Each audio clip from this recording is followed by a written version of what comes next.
Praise God, hallelujah.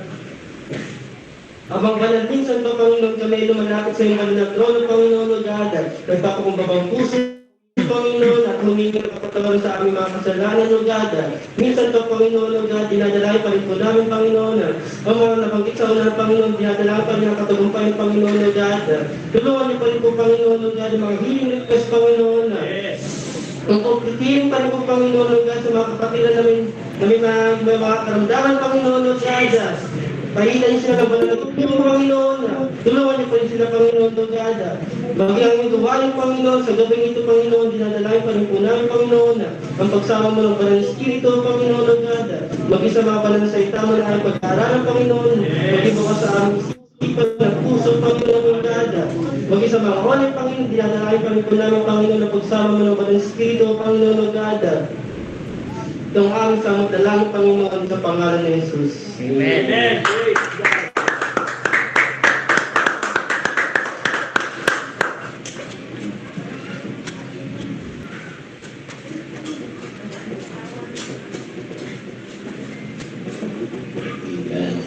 Okay, sa una darating sa inyo lahat. Okay, ang isa pa ating awitan ng Panginoon Diyos.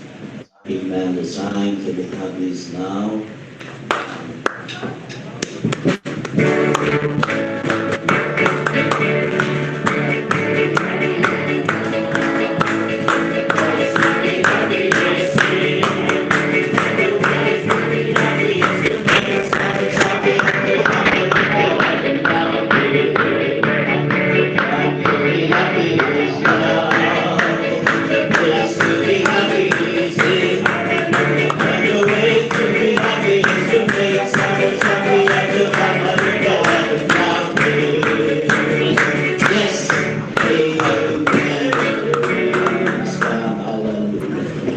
Amen. Magandang gabi sa bawat isa, sa lahat, sa mga naka-online. Kay Brother Nono, magandang gabi sa iyo. Yan ito ng ating Panginoon. So, sa aking nakuha kong pamangkin na ngayon ko lang ulit nakita. Nakala ko na-rapture na si Kapitolin. Is God, Hannah, Iris, Obligar, ang gandang gabi sa inyo lahat. Lorraine, kasama namin lagi kayo sa panalangin. Amen. Praise God. Kay Sheila, amen. Kalain kayo ng ating Panginoong Diyos. Praise God. Hallelujah. Okay. So,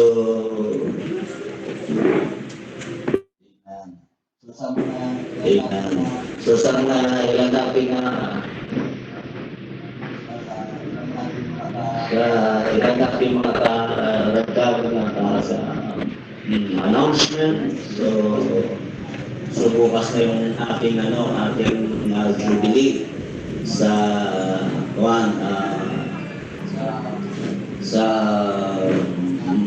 Baclaran, Paranaque. So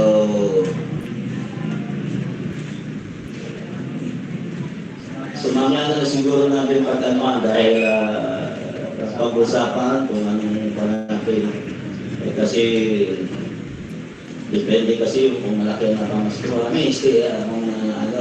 Ibig sabihin ay kasi hindi yung aking pamilya, yung aking mahugang at yung aking anak ay unawa ko kasi dahil hindi sila makapagkaroon talaga makakasakit kagad. Okay, diretso dahil ang laki na nagastos nila Pangulong, hospital, pero medyo sila sa pananalapi, hindi agad nila masabi na kuwan. So, gawa ko naman yun. Dahil una, 2 days na lang, 2 days na lang, maaaring i-extend pa ng Lord, ay abutin pa ng weeks, ay magsisilang na yan, malapit na, nakikita ko na yung aking buwan ko na makikita ng debilyo pa ng junior. Praise God. Ba't nga ba hindi junior na ilagay mo? Ba't may pangalan mo ito? Pwede naman yung junior. Bill Jason Junior. Pwede naman na. Pwede yun. Pangalan daw. Okay, so mamaya na lang, kung hindi man kung hindi talaga kakayanin, nagbigay siya nagbigay na si mamaya natin pagkaanuhan. Okay, so wala na ako nalimutan, so paalala ulit sa October 24, October 24, February 24,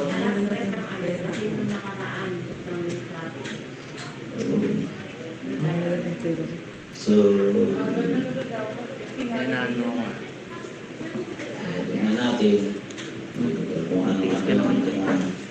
So, yun, February 24 ang ating impacting sa lugar na ito. Pag-pray natin. So, paghandaan ninyo yun sa paghandaan ninyo dahil impacting yun. Ang karaniwan na yun, mayroong doon. Baklaran na narito, merong yun, merong counting concert na gagawin yun. Kaya, ibig sabihin, pagkaktaan ninyo, para hindi na kayo puro palakpak.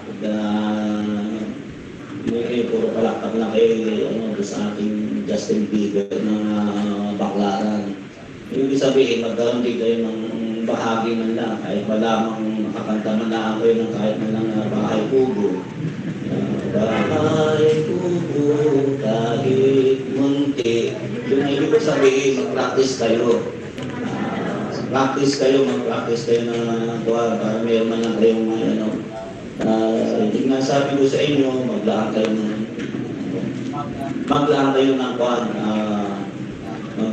ng oras o panahon. Ibig sabihin, araw-araw kayo ng Sabado, yung nyo, pag nyo, maghapon talaga. Nyo, tapos, concentrate kayo, alam nyo, ginagawa namin sa, dahil sa kagustuhan namin, maagawa namin yung pinakamabuti nung sa Quezon. Sa totoo lang, nag-hire kami ng sarili namin instrumento. Totoo yun.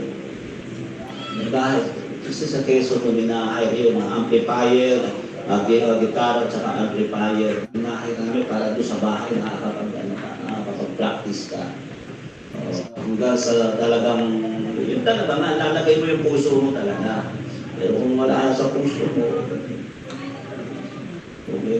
sana. Kaya nga, hindi ko na sinasabing gawin ninyo yun. Ang ibig ko na sabihin, mag-focus kayo. Mag-focus kayo sa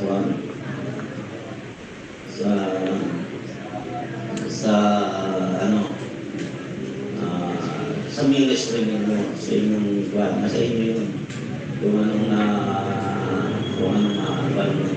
pwede rin naman dito, kayo maghapon diya, kaya lang, hindi nyo pwede maiuwi ang ating instrumento.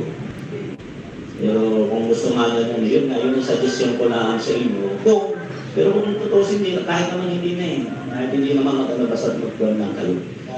Kaya, pag ninyo, bigay kayo ng para pagdating ng kuhan, yung isaktong araw, ay hindi kayo nakakapa. Saka masanay kayo dahil sa February 24 ay maraming tao yun. Hindi lang kayo makikinig doon, hindi na kayo makatukuhan ng haharap. Okay, wala na ako nalimutan. Ginagawa na ating parating ginagawa. Ito ay Wednesday. So, pangkaraniwan na ating pagdidiko, tayo mamidiko ng pananggarapi para sa gawain ng ating Panginoon Diyos. Praise God. Hallelujah. Okay, tawagan ko si Justin. Justin din nga pala ito. Justin. yung nasa Baklaran, si Justin Bieber na. Biboy pala yun, Justin Biboy. Okay, tayo manalangin sa Panginoon. Kapilat tapat na Diyos, salamat po Panginoon sa iyong kabutihan at sa iyong biyaya na iyong ibinagkakaloob sa aming lugar. At palagi mo po Panginoon ang gawain mo nito kakilang Diyos. Ang iyong mga anak, i-bless mo po Panginoon. Samahan mo po sila, patuloy mong i-bless ang kanilang lugar sa pangalan ni Jesus. Amen. Praise God. Praise God. So, minsan pa, awitan natin ang Panginoon. Amen. Praise God. Okay, narito na. Awitan natin na niya. Minsan pa, the time to be happy is now. Amen.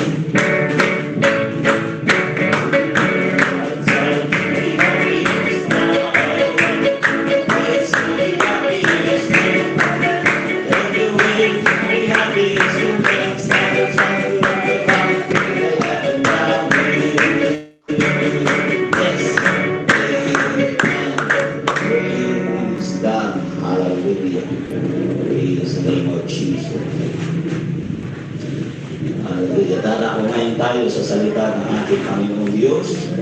Praise God. Noong nakaraang nitong linggo ng gabi, ay bagamat maraming wala, tulad ngayon, maraming din wala. So, ay nangaral ako sa Juan. Wala ka rito ng linggo ng gabi, ano? So, maganda yung aking pinangaral.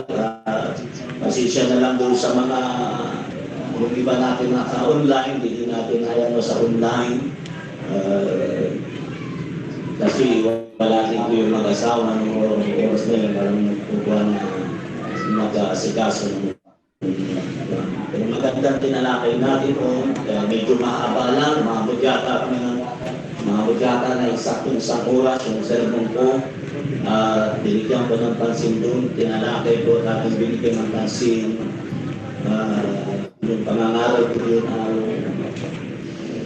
yung paggalang, respeto sa mga nalalaking mga inilaang bagay sa Panginoon. Kasi dapat kasi maunawaan natin yun. Kaya aking tinalakay noon. May mga bagay kasi na nakalaan pa lang sa Panginoon pero hindi ang ating pinakikialaman. Pag gano'n ang usapan, alam natin ninyo agad doon, kalakit yun doon, siyempre kalakit ng tithings. Kasi yun ay pag-aari ng Diyos, pero pinakikialaman ng maraming tao, katulad ng first fruit. Kasi yun yung mga bagay na nakalaan o naka-reserve para sa Panginoon. Kaya lang, hindi ginagala ang tao, hindi nila inuunor. Ano pa yun? Ano yung nakalagay doon? Ano ba yung nakalagay una? Tulad ng mga bagay na para sa Diyos, pagsamba, amen, yung pagtitipon, yan ay para sa Diyos. Pero, pinabaliwala natin, dinidishonor natin, hindi natin nililispeto. Yun yun, ang ating pinag-aralan ng nakaraang linggo. Tulad na, kasama na doon yung pagdalo, kasama na doon yung... Kasi nga, ang isa pa yun, yung binigyan ko ng pansin, ano yun? Yung ikapitong araw ay ibigay mo sa akin. Sabi ng Bible, ito'y araw para sa Diyos. Kaya lang, hindi natin nagagawa. Wala. Ang dahilan, at hindi natin nagagawa ng ibang. Pero yun ay para sa Diyos. Pero ngayon, ang pag-uusapan naman natin, dahil na ito, nayan ko na yun, kaya nga, napakahalaga, kaya nga minsan, ang paglago ng mga Kristiyano ay may kinalaman, amen, sa kanyang response sa salita ng ating Panginoon Diyos. Kaya salamat po sa mga nagre-response kahit paano, amen, sa salita ng ating Panginoon sa online. Nagbibigay sila ng panahon At dalangin ko na hindi lang sana sa online tayo magkita-kita, kundi maging sa personal. Okay, mangungusap ako, ito ay napaka-basic din, pero dapat natin maunawaan. Alam na maintindihan natin ang sinasabi ng salita ng ating Panginoong Diyos. Amen. Okay, mangungusap ako doon sa salita ang Biblia o the Bible. Ang pagkaunawa mo sa salita ng Panginoong Diyos. Ito'y napaka-basic. Pero dapat natin maunawaan dahil minsan hindi natin maunawaan para kanino ba ang Biblia, ang salita ng Diyos. Marami ngayon, lalo na ngayon, anong date na ngayon? 29? Ha? 29 na ngayon. 29, 30, 31. So, marami na naman ang sasangguni sa mga manghuhula. Marami na naman ang sasangguni sa mga bilog-bilog. Yeah? Marami na naman ang maghahanda ng mga spaghetti at mga pansit dahil pampahaba ng buhay yun. Yun ang kanilang kwan. Ibig ko sabihin ko, bakit nila ginagawa yun ay dahilan hinahanap nila yung kapalaran sa pamamagitan noon. Maraming nagsasangguni na sumasangguni sa mga manghuhula. Katulad ng manghuhula, sino man yung manghuhula na nagkamali, akala nakadapado pala yung bata, quick yung nakita. Sino nga yun? Ang pangalan yun? Ha? Si? Oh, yun, si Rudy Fernandez. Si Rudy, ano pangalan nun? Yung manghuhula. Yung mga natulpo pa dahil ng hula, ng anak daw nung babae daw. Ay nagtandabili na yung mag-asawa kaya pinatulpot. Nagtandabili na ng gamit ang babae. Kaya lang nang lumabas ng silang ay lalaki.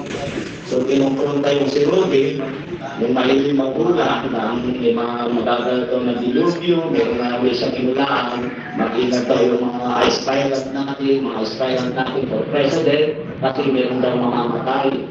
Ewan ko kung active kayo doon, yun ang sinabi, mag-ingat daw.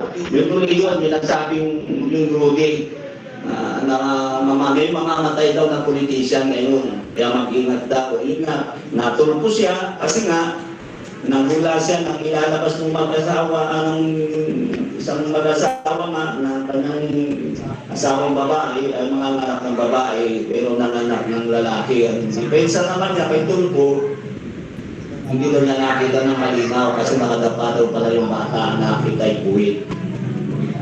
Tawang-tawa to si Tulpo sa excuses na ngayon para lang lumabas na siya ay hindi hula-hula bara-bara. So, bakit ko binabanggit ito? Dahil marami na naman ngayon ang sasangguni sa kanya na alamin nila kung ano ang kanilang kapalaran sa darating na taon. Hindi may iwasan, meron na namang nagpapakuto, di ba? Meron na namang dahil para umalis yung masamang espiritu daw. Pero ang katotohanan ay andito na ang salita ng ating Panginoong Diyos. Meron ako sinasalita ng ating Panginoon at hindi tayo madapat maniwala sa ganung mga sabi-sabi. Mga prediction, mga panguhula, kung ano ang nangyari. Hindi mo na kailangan pa magsuot ka pa ng mga polkadats, ng mga bilog-bilog na damit dahil swerte daw yung bilog-bilog. Kaya ang gagawin nila, magsusuot ng mga bilog-bilog. Magiging mabinta na naman ang mga ubas, apple, orange, sunkiss. Kasi nga, New Year, mabinta yan. Pagka New Year, kasi puro bilog-bilog. So, hindi po ba makasalalay ang ating future? So, kundi ang ating future ay makikita natin ang future natin sa Bible. So, ito ang kailangan natin, dapat natin maunawaan. Kaya, pag-aralan natin maigi kung ano ba ang sinasabi ng Bible. Ano ang ating, dapat kasi mapahalagahan natin dito kung ano, kung para kanino at kung saan ito. Revelation chapter 1 verse 3, mangungusap ako sa napaka-insig na talata sa Bible. Isang versikulo sa Bible, ganito sabi, sila natin na, nakakita na, dito pagkakasaan, mapalad ang bumabasa at ang nakikinig ng mga salita ng lula. At tumutupad ng mga bagay na nasusulat doon sapagkat ang panahon malapit na. Ayaw mo na ay manalangin dakila at tapat na Diyos. Salamat po sa iyong kabutihan, sa iyong mga bagay na ginagawa. I-bless mo po, Panginoon, ang iyong gawain sa oras na ito ng Diyos. Maraming pong salamat sa iyong kabutihan o God sa pangalan ng Jesus. Amen. Una na dapat natin maunawaan, ang Biblia ay salita ng Diyos. Hindi po yung totoo, hindi tama yung salitang ang ano daw ba ang Biblia? Ang Biblia daw ay naglalaman ng salita ng Diyos o ang Biblia ay salita ng Diyos.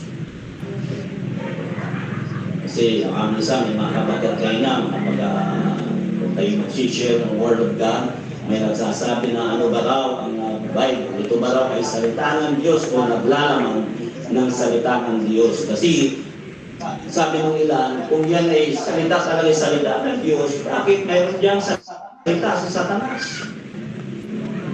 Diba? O sino nakakalam nun? Mayroon dyan salita si Satanas. Kaya sabi nila, hindi yung salita ng Diyos, yan ay naglalaman ng ilang bahagi ng salita ng Diyos. Hindi po yun ang tama. Ang tama po doon, ito po yung salita ng Diyos. Sinasabi nila doon na yung sinasabi ng tinutukoy kasi nila doon yung pagtukso kay Jesus. Diba si Jesus ang tinukso, ano sabi doon ng kaaway? Kung ikaw ang anak ng Diyos, gawin mong tinapay ang batong ito.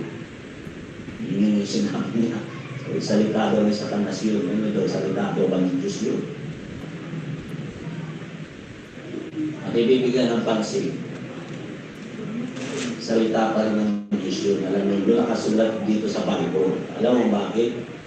Kasi hindi naman mismo si Satanas ang nagsalita noon. Nagsalita si Satanas doon nung aktong kaharap niya si Jesus.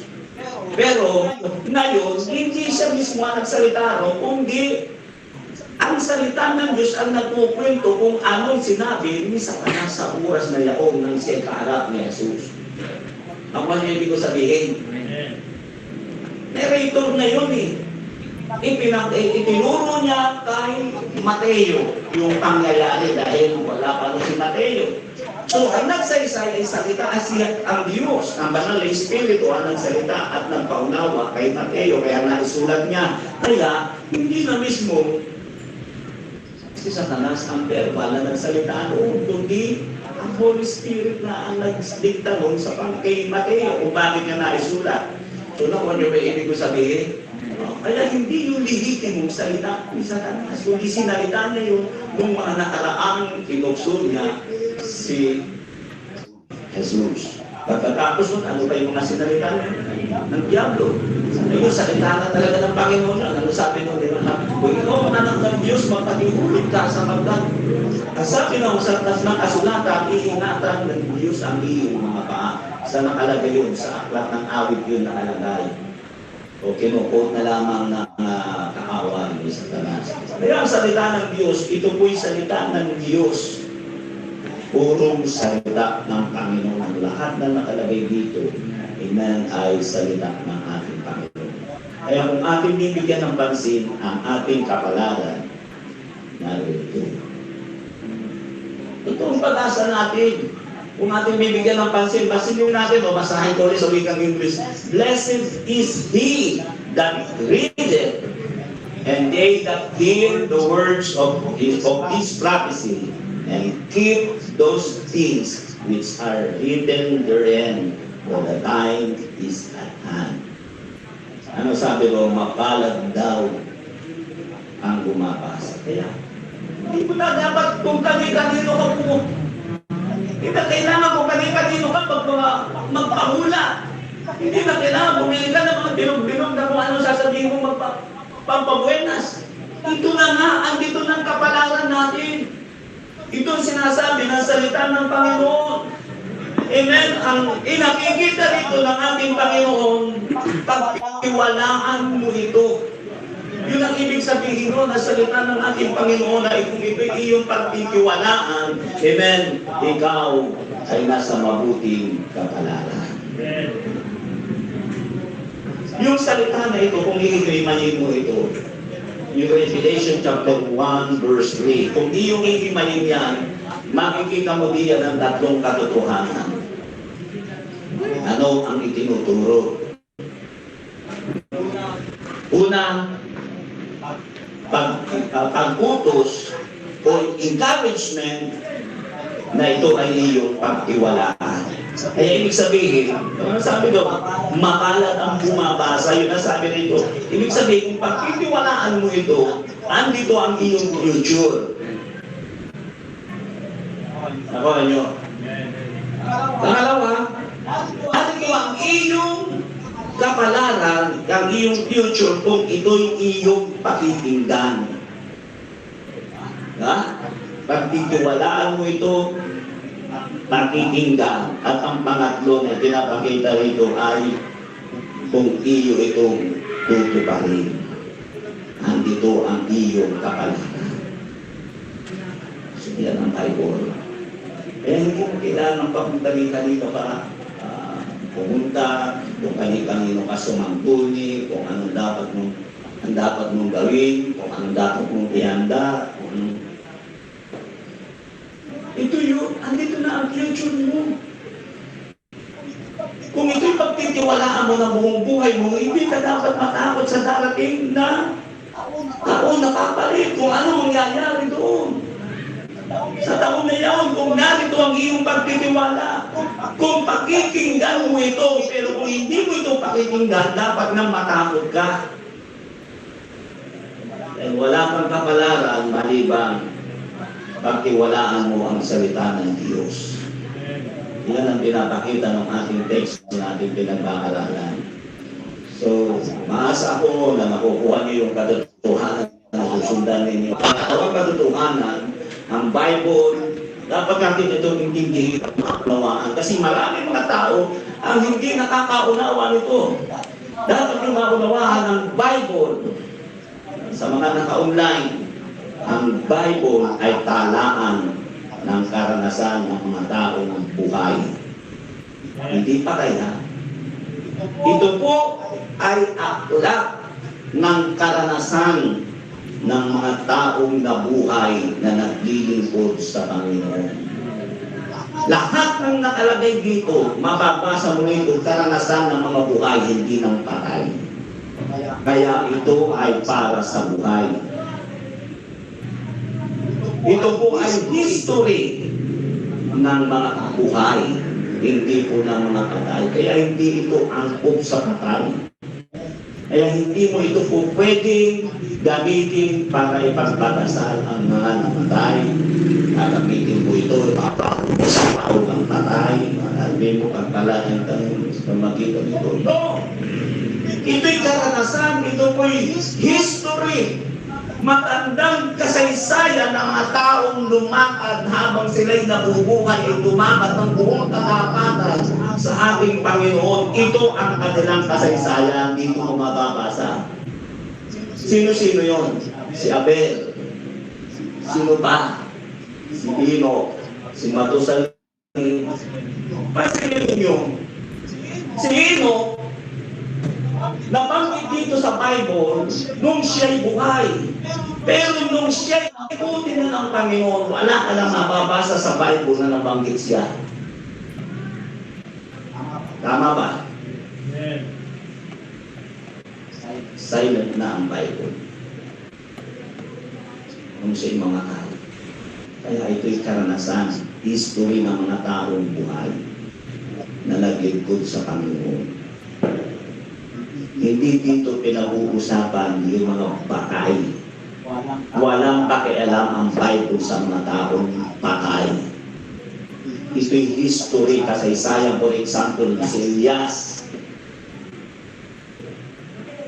Ang sabi doon, si Elias ay gumawa ng napakaraming himala o kababalaghan. Nakikita natin yun, hinati niya habang kasunod niya si Eliseo, hinati niya ang ilog ng Jordan sa pamamagitan ng Banabal, hinampas niya yun, nahati yung ilog ng Jordan.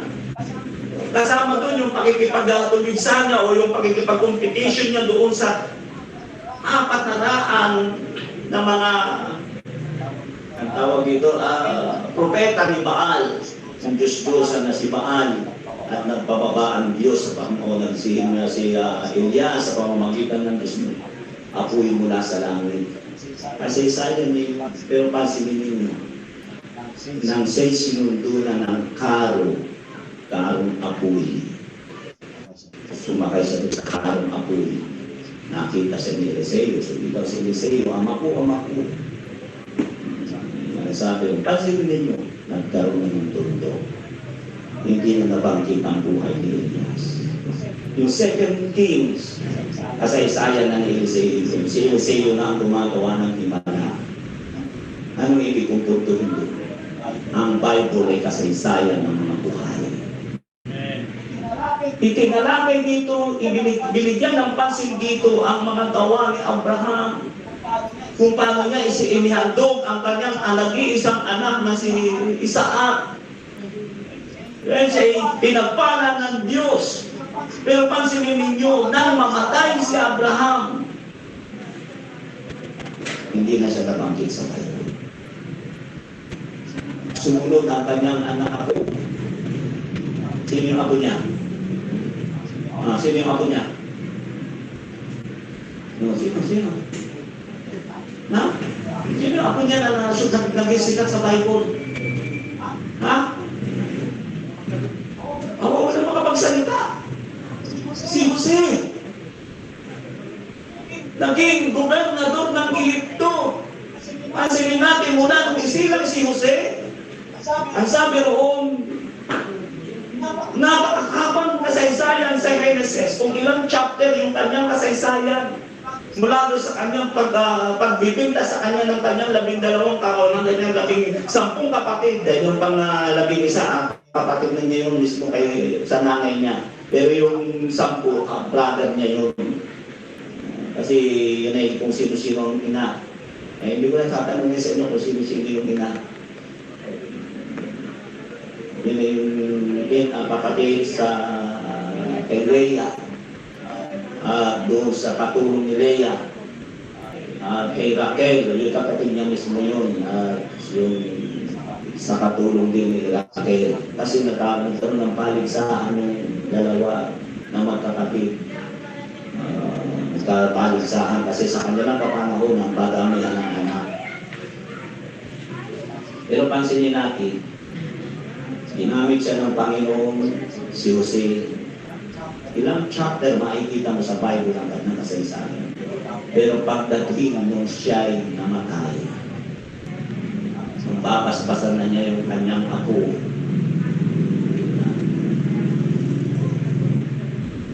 O yung kanyang anak, ano ang sabi doon?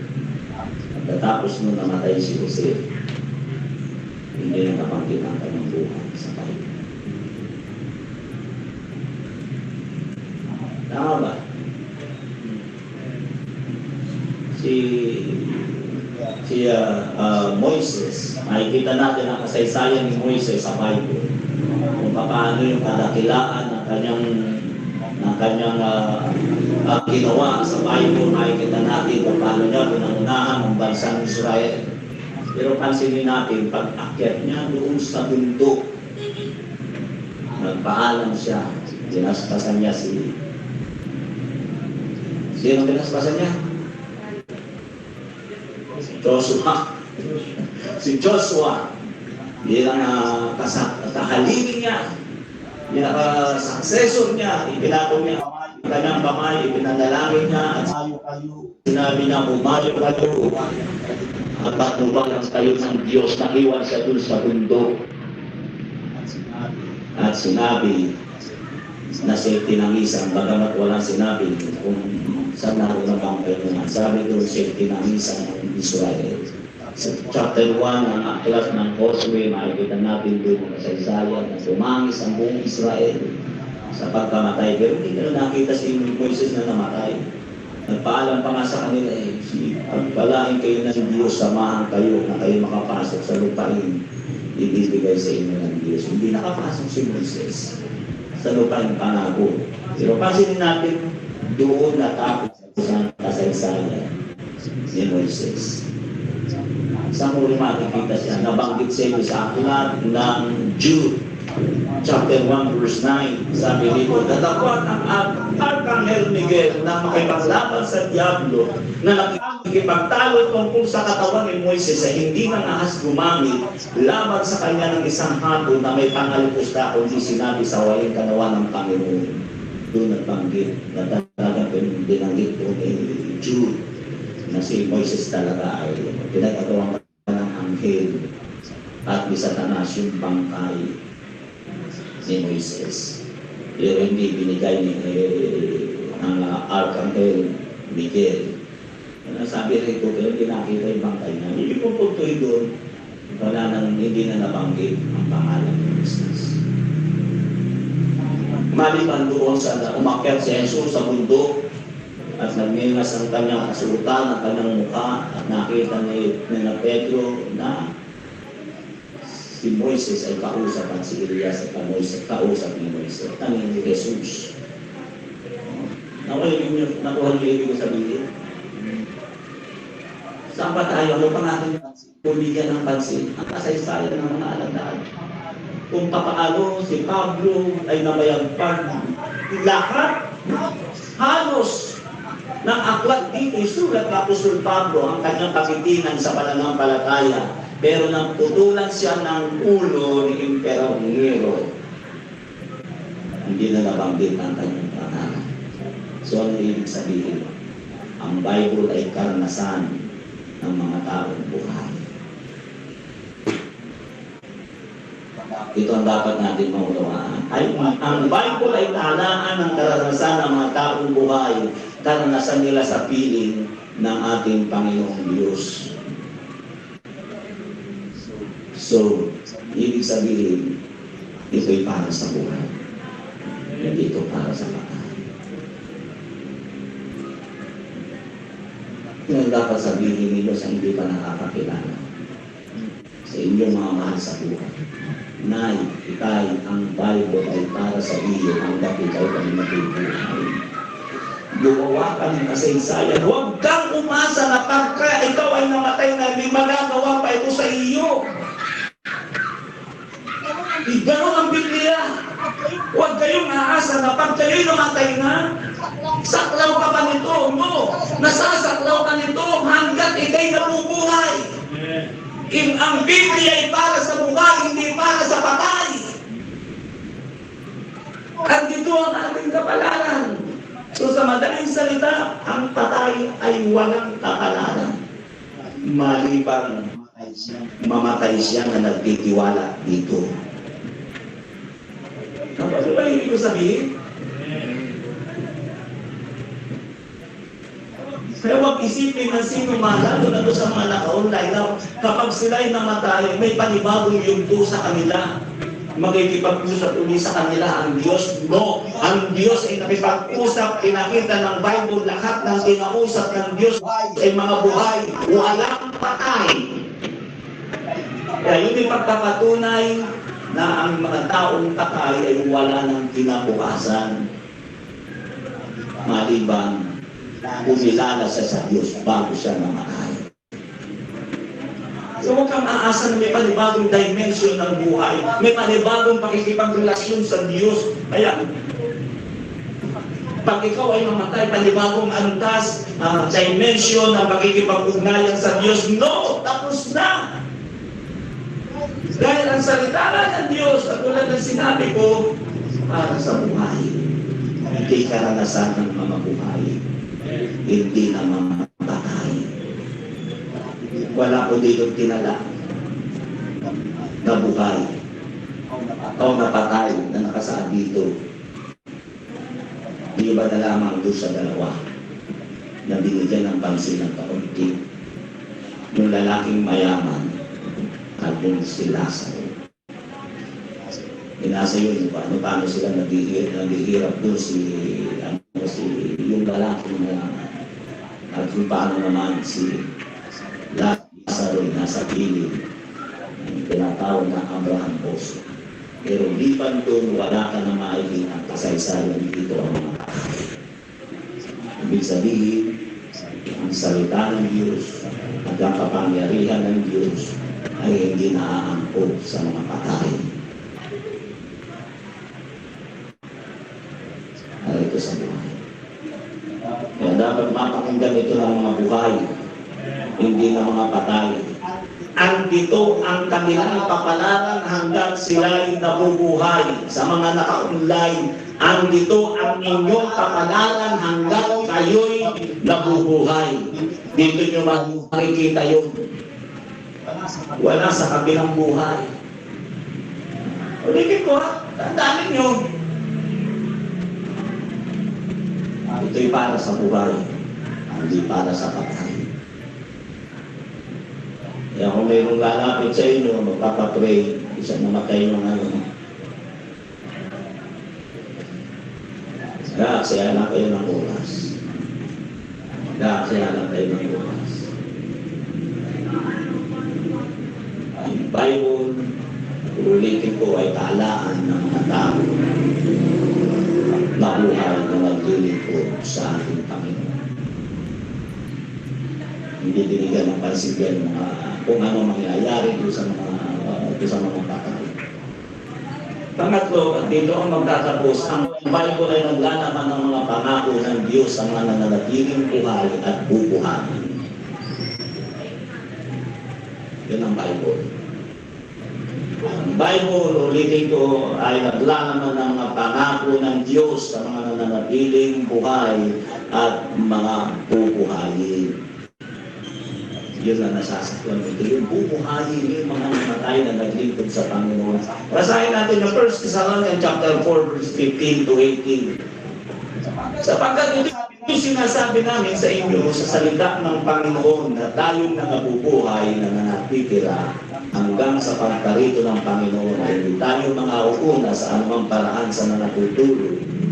Sapagkat ang Panginoon din ang bababa mula sa langit na may isang sigaw, may tinig ng arkanghel at may pakakak ng Diyos at ang nangamatay kay Kristo, kasi pininiwa, ang nangamatay kay Kristo ay unang mga bubuhay na mali.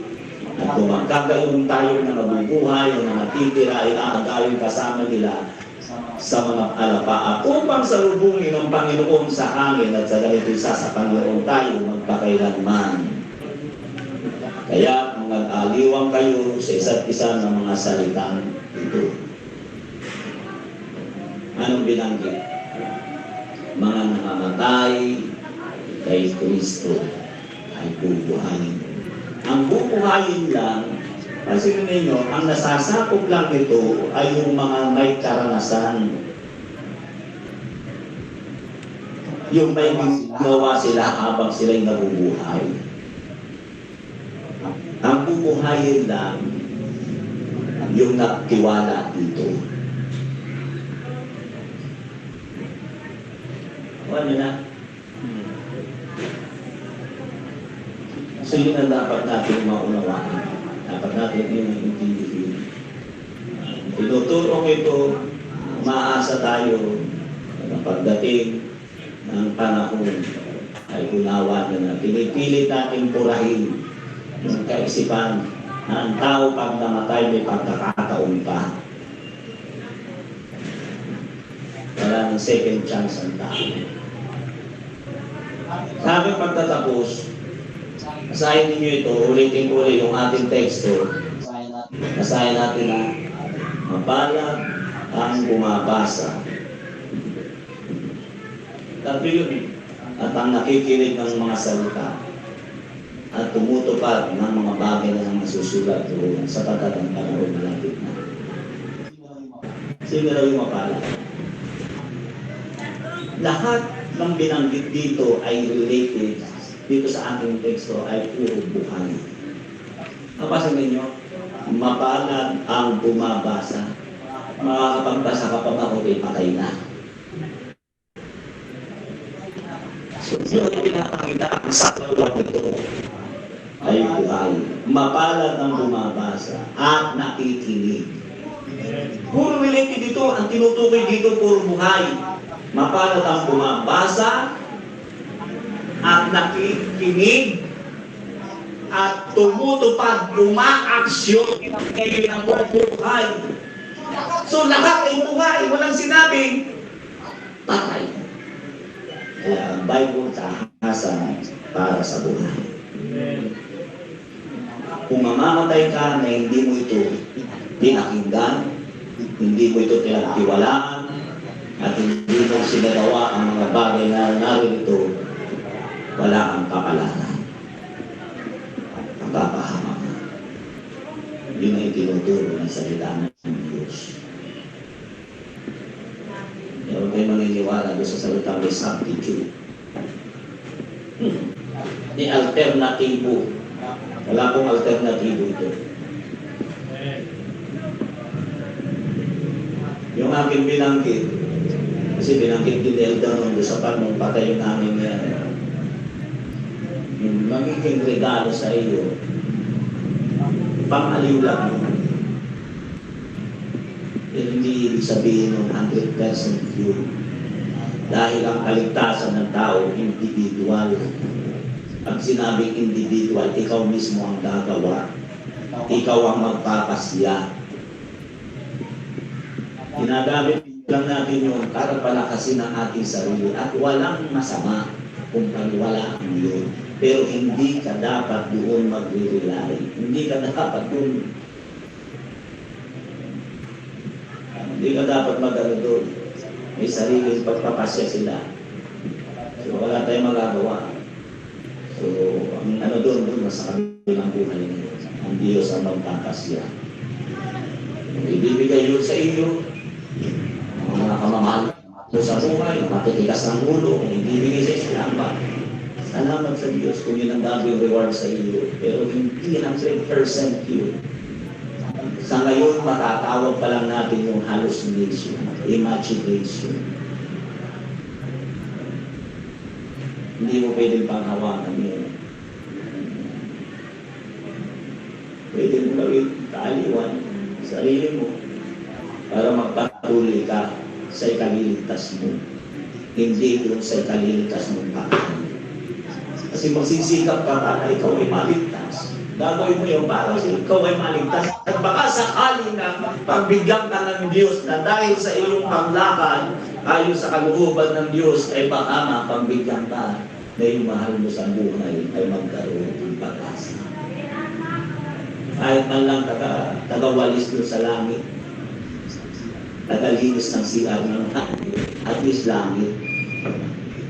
Ako ang hindi ko sabihin. Anak, pakilala naman din ako kay Jesus. Bigyan naman ako ng bahay. Hindi ako narito lang ako lagi sa CR, tagalinis ng CR. Pagigihin mo na yan. Pasalamat ka kahit paano ka, nakaandiyan ka. Naglilinis ka. Yan ay ibig ko sabihin. Yan na makakapagod sa Panginoon. Ayun nga, ang magsiyo ko, itinuro ko sa inyo ang kahalagahan ng salita ng ating Panginoon Diyos. Bible, at ang salita ito ay Diyos ng mga buhay. Kaya ang mga tao na matay ay hindi mananatiling patay dahil ang ating Panginoon ay Diyos ng mga buhay. Kaya hindi maaaring sila manatiling patay. Ang mga taong naglingkod sa Panginoon. Pero pinakita talaga ng Bible, ang John chapter 5 verse 29, ang mga namatay na hindi naglingkod sa Panginoon, mananatili silang patay at wala silang Diyos. Yun ang dapat natin maunawaan. Praise the name of Jesus. Hallelujah. Nailaw. Praise God. Amen. Hallelujah. Kita natin pa ng Panginoong Diyos. Amen. Pusong dalisay. Kita natin ang Panginoon. Praise God. Hallelujah. Praise the name of Jesus. Hallelujah.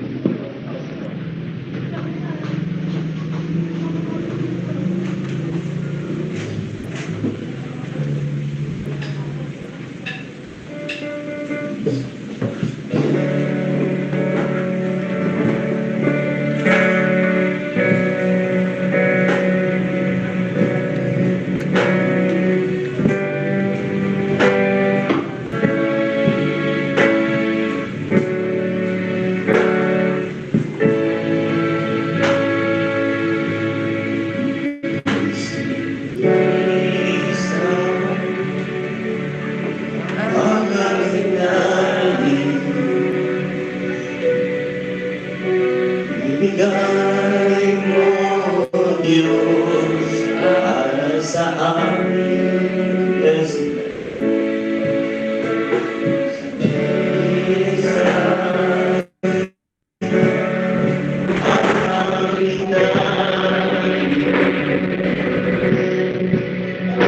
Ibigay mo, Diyos, para sa amin. Sa pusong tapat na sa'yo'y nagmamahal, isang puso sa'yo'y walang alinlangan. Isang pusong makinitibo ay ika'y pangalan.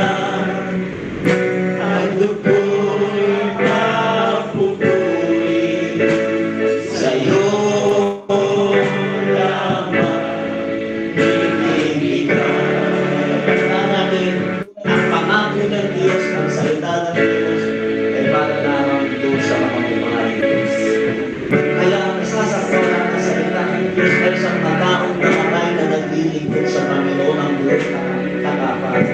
Sa mga taong gumawa ng karanasan, lumakad sa pananampalataya. Bulan may pangako ang ating Panginoon na sila'y muling bubuhayin na sa ating ng Panginoon. Pero sa mga taong namatay na hindi naniwala rito, ay hindi nakinig dito, walang pangako sa kanila ang Diyos. Kung hindi ang panguluwi sa Biblia. Ngayon dapat natin maunawaan. Kaya itanim namin yan sa ating pusong isipan, ang salita ng Diyos ay para sa mga buhay. Ang salita ng Diyos ay kinabukasan ng mga taong buhay. Pangako sa mga taong nabubuhay. Kapag sila'y mamatay, muli silang bubuhayin.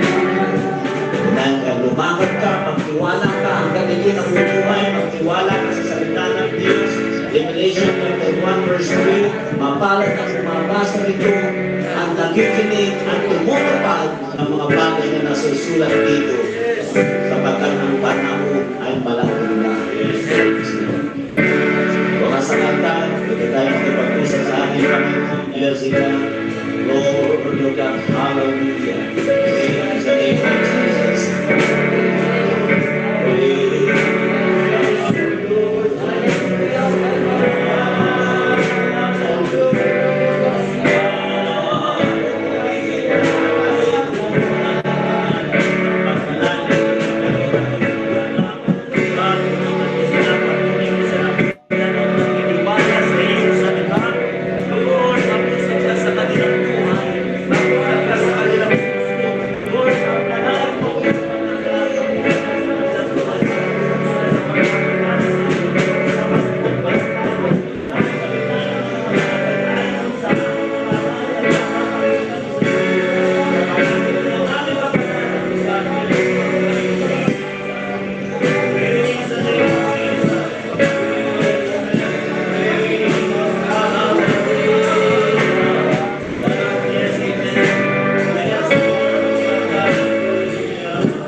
ikaw ay nabubuhay at nasasaklaw ka nito, hanggat ikay buhay, saklaw ka pa nito, dahil buhay ka. Pero pag namatay ka na, naubos na yung iyong panahon, hindi ka na nasasaklaw nito. Walang pangako ang Diyos sa mga patay. Ang Diyos ay nangako ay sa mga buhay. Kaya ang bubuhayin niya ay yung mga pinangakuan niya nang siya'y nabubuhay. Yun ang dapat natin maunawaan. Hanggat nasasaklaw ka pa nito dahil buhay ka, pagtiwalaan mo ito sa salita ng Diyos. Dahil pag inabutan ka ng kamatayan, hindi ka nasaklaw nito, wala nang pangako sa iyo ang Diyos. Ulitin ko, walang pangako ang Diyos sa mga taong patay, namatay na walang panahon sa Diyos. God bless you po sa inyong lahat. Pagpalain kayo ng ating Panginoon. Praise God. Hallelujah. Praise the name of Jesus. Praise God. Amen. Pagpalain po kayo ng ating Panginoon. Magandang gabi sa inyong lahat. Amen. Praise God.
Tingnan ko kaya.